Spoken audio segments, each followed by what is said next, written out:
Thanks for doing this again. My pleasure, man. Thanks for having me on again. I like the new setup. Yeah, well, I thought I'd do it better because I've been on about 50 podcasts or so, so I thought it's about time I upgraded. At least 50. Yeah, Yeah. in this year. How's that been for you? Just always being on a podcast, getting interviewed, talking to people. Does it get It's tiring? it's been a bit it was a learning curve at first, and I'm still growing through the process and understanding how to do it better each time because I want to be able to deliver the information the best way I can.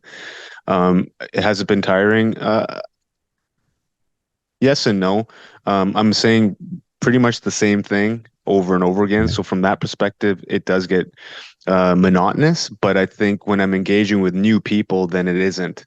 So when I'm talking to them and sharing, then it's all good for me. Does it help you internally to reassure the message? Even subconsciously, like, yeah, this is really happening. This is what I'm going to be doing. Yeah, that's a good observation, man. For me, it's been kind of bit of a benefit to be able to talk about this all the time because it refines my purpose and it connects me even deeper to it because I'm constantly thinking about it. Like, there's nothing else that I think about when I'm doing all these things. Now, mind you, let's say I'm with my daughter, I don't think about it. But outside of that, I'm thinking about this all the time. So, Satch, for the listeners, what exactly are you doing, which is coming up August 5th? Right. So, yeah, man, August 5th, I will be in Revelstoke, BC. I'll be starting a massive epic journey for myself. I'll be running 22 marathons in 22 days. I'll Okay. be starting in Revelstoke and I'll be finishing in Victoria at the Bastion. Why 22 days and why 22 marathons? Where does that number come from for the listeners? 22 is a very significant number, at least for me and many people that I am friends with. It's a number. Study in 2011 was conducted by a group in the United States that revealed that 22 veterans a day commit suicide due to their mental health issues, and that was approximately 12, 13 years ago, Yeah. and that was just a study done for the U.S. And you can just imagine if you were to incorporate all first responders, emergency personnel in uniform, and veterans, and incorporate Canada into that, that number skyrockets. But the reason why I use 22 is because it highlights quite significantly the issue that we have. What do you think the cause is for this rate? And of course, that was a 2011 study. I'm sure it's grown exponentially. hmm Look, man, I don't know what the causes are. I can speak for myself and Yeah. why I was in this world. And I had a sense of disillusionment. I had a sense of not feeling valued or even affecting much change for myself and within the community. So there are reasons, organizational reasons, structure reasons, for me that affected me greatly, and I suspect that I'm not isolated in that. I'm sure a lot of other people feel that way. So maybe that could be one reason as to why that number is so high. For the folks that are feeling alone out there, how did you realize that you were not alone in anything you were dealing with? And there is support out there. You just have to hmm find it and be willing Exactly. to accept it. Yeah. Exactly. No, you're right, man. So that's a tough one though, right? Like, how does one know if they need help, right? How does one, and especially when it comes to mental health, because at least for me, I was in my own head and I thought everyone else was the problem rather than it was, oh, I have some issues here. So it took a great deal of introspection and unplugging from a lot of things to be able to start the process of identifying, oh, wait a second, I need to go seek some help. And it required me to deeply think about what was happening in my life and Right. observing the triggers and, why these things were happening. And it came down to look me and owning a lot of my own stuff. Mhm. And then that's what started the process. Going through it, it's a journey. It's never a destination. But the healing, the awareness, has it brought you some sort of peace? Yes, 100%. I think, look, it's a constant effort, right? I've been on this journey for about 3 years now. And at the beginning, I couldn't have this conversation. I just emotionally was not regulated. I couldn't have a conversation without interrupting or getting angry, like all these types of things. So it's a process, and I'll continue on that process. But what I've noticed in engaging the process, that things started getting better for me, i.e., seeking out therapists, psychologists, connecting with like-minded individuals. But connecting with those like-minded individuals took some time. I had to really sort myself out before I can even engage to find those people. Isn't that true when it comes to friendships, relationships, just anybody? You're no good for anybody else unless you work on yourself first. Yeah, I agree, man. I agree. Otherwise, you're putting the problems onto others. And as long as there's solutions and there's support systems, but not everybody deserves the baggage. I don't think anyone deserves No, baggage. No, I don't think anyone does. I'm with you. And like all of us have it. Oh yeah, yeah. And I think it's just I think maybe just trying to find ways to pack that baggage better, and so that it's not just bursting open when you open up the bag. I think that's a super important thing. Let's fold our laundry. Let's put it away properly, and so we can move on to the next vacation. 3 years ago, looking back at that guy prior to, would you know him today?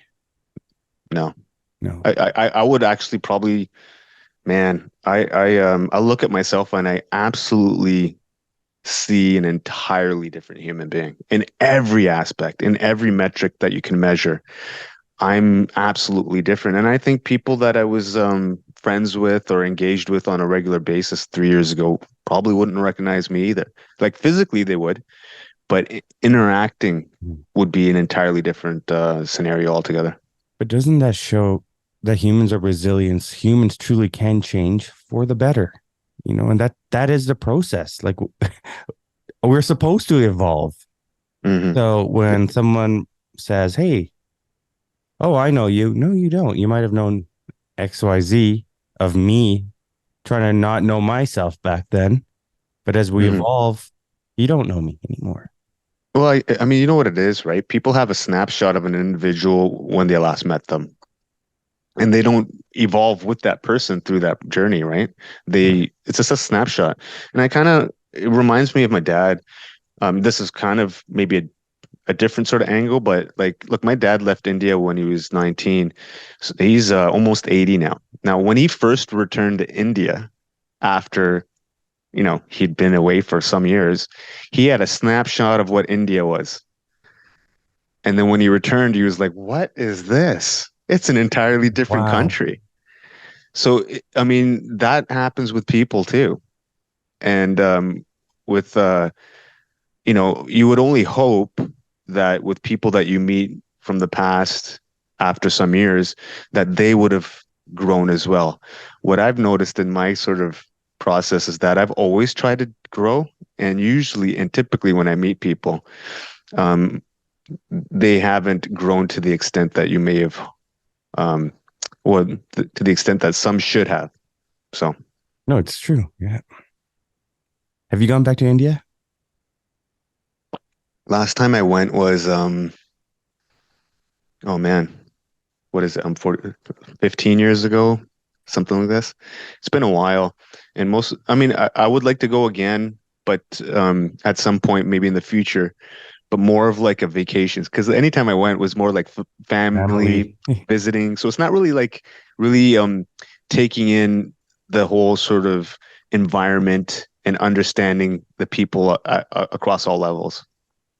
And for the listeners, if you go to various parts of India, it's totally different. The food, the culture, the mannerism, the dialect, yet it's the same. It is, yeah, man. It's so interesting. Like, I mean, look, India is one of the most diverse countries on the planet, right?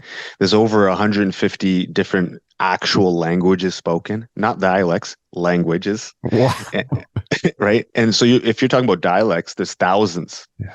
And in terms of religions, it has all the world's religions in India, and to a large like populace, right? So what do you have? Like Hinduism is obviously the number one.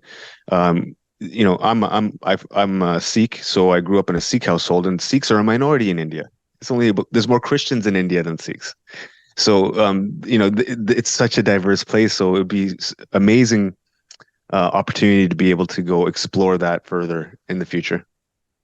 When you went back 15 years ago, looking at India and then seeing what it's all about, are you grateful to understand what that world's like versus what Canada's like? And yeah, we're so different, but we're so similar as humans.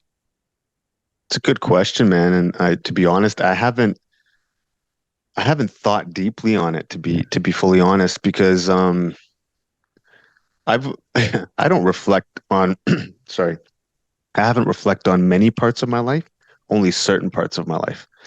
And I haven't had the opportunity. Okay, full disclosure here. Um, I have a lot of therapy that I've been undergoing, but not to the extent to which I should have been. Mm, Because I went in with my psychologist with a full understanding that I wanted to run across Canada in 2025 to break the record for the fastest run.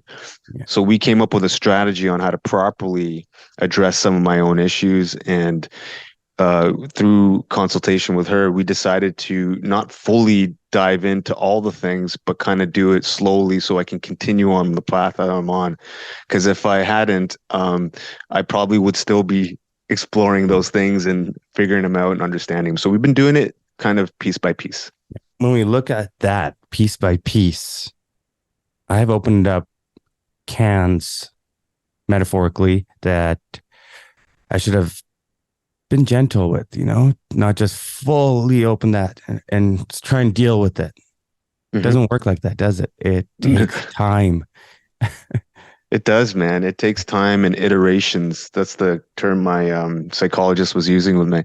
Just do little iterations, let that thing happen, open up the can, so to speak, and then close it a little bit so you can process that opening, let that process, and then continue moving. And based on my experiences, if I were to dive really deep on them, they probably would take a lot longer than just small iterations. But again, we've had a task to perform, and we wanted to be able to do multiple things at the same time. So, which we strategically planned the proper sort of therapy and how to do it, so that I can continue doing what I'm doing. When you look at a challenge, why running? It's an awesome question, man. I picked it because I thought it was the hardest thing to do. So for me, I was chasing difficulty, and that's number one. And it was like the number one thing I always dreaded when it came to physical activity. Number one. Number two, the other reason why I picked it, because everyone can relate to running. Everyone understands distance and they understand running. Now, they might not understand the nuance, the speed, and this, that, and the other, but that's immaterial. So I wanted to be able to connect with people immediately and figure out how to make that connection happen. So I chose running. When you look at running, what does it take out of you? And I've asked that specifically because there might be a young boy or a gal out there that's saying, I want to do this too one day. What does someone have to do? Obviously, the training is not just physical. It's a mental game here. Mhm. And I'm sure it's broken you a few times over, but you build that calluses to continue on, persevere. Mhm. Yeah, yeah, man. I think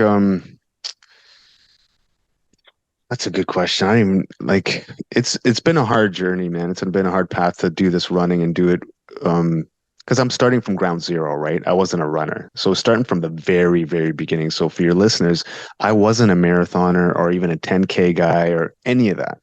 So starting from ground zero. So really there were a lot of things to overcome. But man, that was awesome. I'll explain why. I've grown so much through that process. Like starting from a beginner and learning as much as I possibly could, and from people that are younger than me. And so that taught me humility and taught me that I don't know everything. And I think as a young person, if you're a boy or a girl and you want to experience a challenge, but you're already good at something else, there's some value and some gold in moving away from that thing you're already good at and go to the thing that you're not. Because that's where not just the physical activity of that thing, but the learning process through the entire thing. Man, it's really a gift for me, and I've learned so much. I don't think I can put a value or a measure upon how much doing run or transitioning into running and how much I've learned, not about running, but all the other supporting pieces to it. Is there a lot of positive inner dialogue when it comes to all this, or is there a negative inner dialogue? We all have a voice in our heads, and it could tell us, well, you're not good enough. Take a day off. You don't need to run today. How do you break those barriers, shatter those ceilings, and again, persevere, push forward? Yeah, it's been a 3-year journey, right? So there've been multiple or many different transitional phases mentally for me through this entire process. So when I first started, I was in a kind of a negative mindset, I would argue even a toxic mindset, where I was using that as fuel to keep me motivated to continue moving, almost like oh, I'll show you, or I can do this. I'm not a loser. Like I would kind of change it. But what I started noticing with that mindset, that it wasn't sustainable over a period of time, because it was drawing a lot of energy out of me, and it wasn't positive. It was negative. It was a victim kind of mentality that I utilized, but I harnessed it in such a way that it was getting me angry to continue moving. So now that's how I started, and through support from other individuals who have uh, greater knowledge and depth in this type of area, I understood that that wasn't sustainable. So I started trying to find ways to become more positive. And one of the ways was for me was to engage with people, because I was isolating myself on the regular. I didn't want to meet people. I was like, what am I gonna, why would I even sit with you? You got nothing to offer. You're not that, like all, like really negative, right?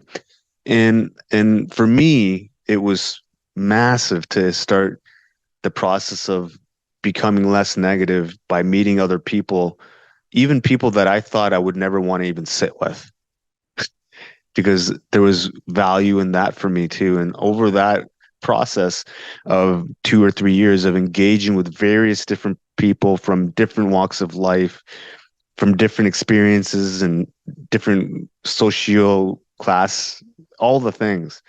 And what I realized is we're more alike than we aren't. And for me, that started reducing that negative toxic mindset and started shifting into a more positive one. Now, to answer your question on how do I get up now to do, run Right. 150K a week or whatever the case may be, is that I've done it over a period of time. So now the discipline has been enforced over and over again. So I don't rely on obviously motivation or even inspiration. Inspiration kind of gets you started. Motivation kind of gets you started. But like we all know, these things are just feelings, and feelings come and go. They don't last. And that goes with good feelings and bad feelings. But discipline never leaves. So I established discipline over this process, and I established a sense of purpose through this process. And for me, it's not about me anymore. It's about everyone else. Mhm. And it's about just using my skill sets for the collective, and to be able to maximize my skill sets so that I can become an outlier, because I don't feel I am one. But I think with the continuous work over the next 2 or 3 years, I'll become an outlier. And then the information I can deliver at some point will be far greater use to people, I think. So that's the kind of the what gets me up to do the 100 or 50 or whatever. For the listeners, you recently got a sponsor. Congrats on that. Yeah, thank you. And not only that, you are also an ambassador now for Lululemon. Hmm. Yeah. So I mean that's been a blessing, man. I'll Of explain. course. So the one sponsor I think you're talking about is Magnum Supplements. It's a supplement company that I engaged with over a year ago, and they sponsor me with my supplementation and support when it comes to protein and these types of things. And then Lululemon, this one was actually a surprise for me. They engaged with me, And I had been, obviously buy their clothes from time to time, engage with various different people from the community, and the manager from a local store that I shop at contacted me and say, "Hey, would you be interested in being our ambassador?" And honestly, man, I turned her down right off the first question she asked when she asked me. And this is goes to show um, how much I've grown. So in the sense, she asked me, and I was like, "Oh man, I don't want to waste my time. What am I going to do with an ambassador?" Like I thought okay, in my experiences over the last few years, I've had other companies engage with me to ask me to be an ambassador. And there's always been like a caveat, oh, you got to do this, you got to do this, you got to do these things, you got to sell this. And for me, I don't want to do any of that. I'm just kind of doing a thing, and I want to be able to raise positive or be positive in the community and share what I'm doing. And so initially I said no because I didn't want to sell stuff. That's my interpretation. Oh, And then when I spoke to the manager, she's like, no, no, no, wait a second. That's not what we're not here for you to do it. Just do what you're doing. That's all we care about. So what I understood after was Lululemon is a company that wants to be able to support those people within the community that are doing positive things for the community. So they don't expect anything in return. They just want me to continue doing what I'm doing. So I thought, man, that's pretty amazing. So as soon as I saw the contract, I was like, yeah, I'm on board. I love that you're willing to support what I'm doing. You do have good product. You do have high quality stuff. So it fits, it aligns. So yeah, it's been a massive support because as we've mentioned earlier, I'll be running 22 marathons in 22 days. They've provided all my clothes for it, all the clothing each day, different outfit for the entire 22 days. So I mean that's massive. congrats. That's amazing, though. Thanks, Yeah. thanks, man. Yeah, I don't appreciate it. Canadian company supporting Canadians. I love that. That's how it Yeah, should. it should be Canadian company based out of Vancouver, started from here, and supporting Canadians in a massive way, and supporting veterans, first responders, and emergency personnel, people that I don't think they normally support, and now they're in the game. That's what it's about. We Yeah. intertwine. And again, it goes back to we're all very similar. We all need each other. This is not a siloed game. Life. No, no, it isn't. I think for me, fortunately enough that I realize that now. And I think it isn't. We're all here to do a thing, and hopefully we figure out what that thing is. And if we can find certain people along that path that fit into that thing that we're doing, and we can move together in the same direction. We don't all have to be the same. Nope. But we can all do the thing together and help each other out however we can. Not only are you doing 22 marathons in 22 days, you're doing it in the hottest time of the year, August. In August, yeah. I did that on purpose. Okay. Right. There's a couple reasons for that. So normally when I've been doing my challenges and my runs, they've been in November. So it's usually not very nice and wet and cold, number one. But the more serious reason is because BC experiences, not just BC, but many places, but I live here in the province of British Columbia, and BC experiences massive wildfires and catastrophic wildfires, and have been for many years, but it seems to be a lot worse over the last few. And I just wanted to, run in August to show solidarity to those that are fighting those fires across the entire province. That these people are fighting these fires every single day, nonstop, like 24/7, and some of them have been rendered homeless because of these types of fires. It's the least I could do to run in the summer to show a little bit of solidarity, raise some awareness and funds for these people. And I find it to be an honor, and I can't wait, to be honest. Let's go. Go. Exactly. Yeah. So you're starting off in Revelstoke, is that correct? That's right. Yeah. What made you choose Revelstoke to start? Because you're not based out of that area or region. No, no. I'm in the Vancouver area in the Lower Mainland. So Revelstoke's on the eastern part of the border. So one is because I wanted to run across the province, to be the first person to do that, at least that I'm aware of, or at least first person, like minority, to do it. And the other reason is it's a beautiful location. It's in the mountains. For me, I like to be around nature. I like to feel that and experience that. And yeah, I just thought it would be a good place to start. Now the wildfires are like the blazing quite a bit out there. So that's another reason I wanted to be able to engage with some people while I'm there and connect. I'm going there a few days in advance before I start my run, so I get to meet some people and talk to some people, and that's why I picked Revelstoke. It's a great place, isn't it?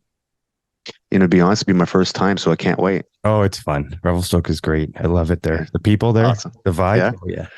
Yeah, I mean, from what I've seen, all the pictures and I've connected with a few people up there, and man, it looks beautiful, and it looks like an amazing place to even live, right? And so I'm looking forward to it a great deal. So I can't wait. If you love skiing or snowboarding, that's the place to be. Well, then I'm gonna have to learn. Yeah. So Revelstoke is day one, give or take. Day two is Sicamous. Mhm. Beautiful area, Sicamous. Yeah. Day three is Salmon Arm. Yeah. But what made you create this path? So I was working with some of the volunteers that I have on my team, who helped me with this route because it requires a lot of effort and time. And Nicole, who's been working with me, worked on this route for me with some minor changes by myself. But the reason why this route is because I wanted to also run through Lytton. And Lytton is a town a couple years ago that was burnt to the ground from the forest fires. So we have a plan to run through Lytton. It might still be unsafe, so we also have some alternatives to go around it. But that's part of the reason why. And also, this route we're engaging with various different fire halls along the way and some legions. So it's been strategic in the sense that I wanted to connect with as many people as possible so that I could further share what we're trying to do and also refine my purpose even greater. So for the future, it's the difficulties that I have planned for the future won't be as difficult. Have you been to any of these areas? So Salmon Arm, day three, day four, Blind Bay, day five, Chase. Have you been to any of those? I've been to Salmon Arm. Here, quick story in Salmon Arm. I went there last year to uh, in Salmon Arm there was a running event that one of the first ones I ever did. It was an ultra running event called the Backyard Ultra, and it's I epically failed it, to be honest. It was the first major ultra kind of event that I did, and I was so ill prepared, had no clue what I was doing. And it was up in it's about a 6.7 kilometer loop in the trails, and you have to run that loop within 60 minutes. And every 60 minutes, you got to go again. So you keep running it until you can't. And man, that opened my eyes a lot to what I didn't know. And what I didn't know was that there are savages out there. There's so many amazing athletes out there. I mean, and only one person can win. It's called last man standing. And the person that won had ran like for 30 something hours, like 250 kilometers, whatever. It was something ridiculous. And man, that really ignited a bit. So Salmon Arm holds a special place in my heart. That's one of the other reasons why we're going to be stopping there. So many areas here. I mean, Kamloops, Savona, Ashcroft, Mm-hmm. and the list goes on. And definitely we'll put it out there for the listeners. So you end up going through the smaller areas or the regions. You end up in Whistler, Squamish, Britannia Beach, Horseshoe Bay. So you're going to take a ferry out to Nanaimo, Cobble Hill. And why Victoria? Why is that the last spot? Victoria has a monument called the Bastion at the Bastion Square, which has all the names of all the fallen first responders from the province. So anyone who's passed away in the line of duty, their names are there in the Bastion, in the capital of BC. And I want to finish there to pay my respects at the end of 22 marathons. I love it. Great work, bro. So 22 days. Is there any off days? Do you need some time to heal, to recover, or do you just push through it? And for the listeners is, if I'm running, my muscles get tense, they get tight. how do you overcome that? Because your body will shut down, or does Yeah, I it mean, not? Yeah, no, it does. I mean, yeah. well, I don't know if it'll shut down. And to be honest, I don't know. I've never done anything like this. I've never ran that many marathons in a row. The most I've ever done is ran three in a row. And but I've trained for the whole year for about 12 months. Um, I've had the right people in my corner to help me from a mindset perspective. And from a physical perspective, I understand it's going to be hard. And I understand that um, I, I'll have to push through a lot of discomfort. It's not going to be easy. It's going to be extremely difficult. It's approximately 1,000 kilometers in 22 days. And in those 22 days, excuse me, in those 22 days, there's also elevation gain. I'm going in the mountains. So the elevation gains in and around 15,000 meters over 22 days. So for your listeners, that's about almost double Mount Everest. Everest is about 8,000 meters from bottom to top, elevation gain. So, it's going to be a challenge. My legs will not be feeling great. But what I'm going to try to do is push through that, and I'll keep moving until it's physically impossible. And then when it's physically impossible, if it becomes physically impossible to use my legs, well, then I'll crawl. I'll do whatever it takes to get to Victoria. So it'll happen. I love it. Can individuals on the road stop by and run with you for a little bit? For sure, if they want to. I mean, I encourage people if they do see me, um, yeah, stop, say hi. If you're inclined to run a few Ks with me, absolutely do that too. Um, I will be, in some remote areas, so I'm not sure how many people will be around, but I suspect once I get into Kamloops and places like Whistler and Squamish, and then, around the island, we'll have a few more people engaging. And for sure, I would love if people would want to be able to do that. Absolutely. How are you going to stay hydrated, well fed through the process? So, is there a vehicle behind you, similar Yes, to the late Terry Fox? the goal is, yeah, well, it's funny you mentioned Terry Fox. He's a massive inspiration. I'm just trying to follow in his footsteps. And if I can do 1% of what he's done, man, it'd be a blessing. But to answer your question, yeah, I'll have a vehicle behind me. I'll have all my stuff, my gear, my food, my nutrition, my fuel. Everything will be there, Yeah. Med and kits. yeah, everything will be there. And so if anything's needed, I'll have it right on hand. And in terms of fueling myself while I'm running, I'll be using Grupo Nutrition, which is a fuel that I can use while I'm running. So I won't be eating. I'll just be drinking my fuel so that I can continue moving. And then post run, I will be obviously eating as much as I can and whatever I need to eat. The reality is to compensate for the caloric burn is impossible over a 22-day span. So I'll most definitely lose a lot of weight. But the goal is to mitigate the reduction in weight by eating whatever's I can, but also whatever is not damaging on my gut as well. So I have a few ideas, and we'll, well, not a few ideas. I have a plan, and I've been working on my nutrition over the last little while as well, getting my body used to certain things so that I don't deviate from that because we don't want any, we don't want any like issues coming up that should have been resolved in advance. How can people support you through this? Yeah, so the support, um, absolutely follow my Instagram. We'll be posting every single day. We'll be, yeah, I'll be posting every single day. What that looks like, not quite 100% certain yet, but we'll be posting every single day, updates every single day.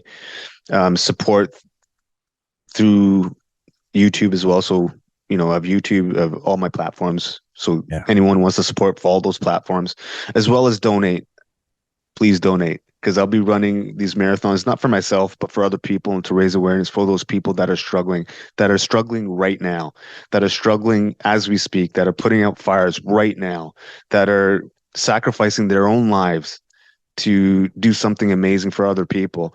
I'm just a voice, a small little voice trying to do Absolutely. that thing. So please go to my social, maybe my or my website, If you want to donate, you go to GoFundMe. I have a link connected directly to the Honor House Society. Any donation receives a tax credit. So if you're a corporation and you want to, give to an amazing cause, please do. You will get a tax credit. For the listeners, what exactly is the Honor House? If they've So the never heard Honor of it, yeah. Yeah. So the Honor House Society is a charity that I've aligned with over the last year. What they do is they have two locations. One location's in New Westminster, BC, and which is a mansion, a big house. It's a heritage home. What they do there is house members so they can stay there while they're receiving any treatment in the Lower Mainland. So for your listeners, BC and like many other provinces have remote locations all across the province. So any member, veteran, emergency personnel, police, whatever, if they're in areas that they have to come down to the Lower Mainland to receive treatment, they can stay in this house free of charge as long as they need. They've had people stay there for a year and received all kinds of different treatments, both heart surgeries, medical, psychological, all the things.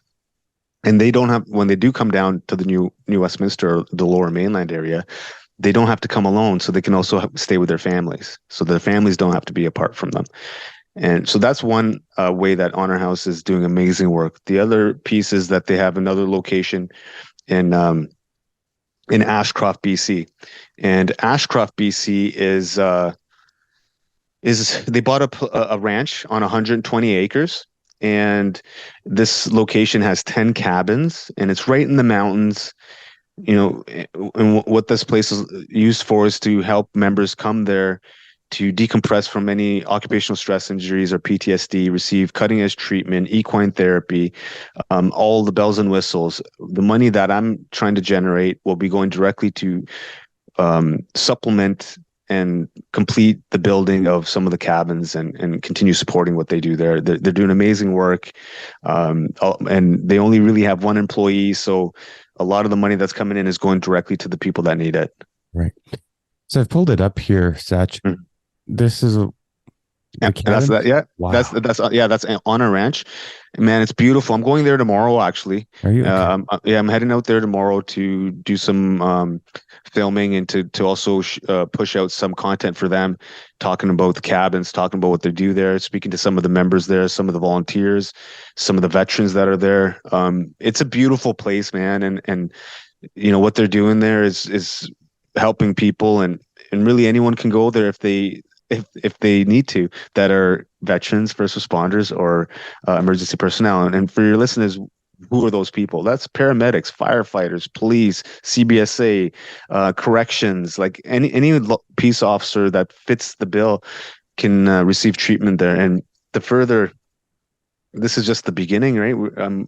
Hopefully with the continued effort and over the next few years, hopefully we can generate enough money so that there could be an honor house in every province. And that's the goal of the president. And I've committed to him that I'll do my best to help support that vision. I appreciate that. And I appreciate your time. And, again, as I've mentioned, I hopefully look forward to being out there and seeing you in one of the places. Great. Yeah, man. I look forward to seeing you if you're able to make it. If not, that's cool too. We'll definitely connect at some point and we'll be able to continue doing what we're doing. So it's awesome, man.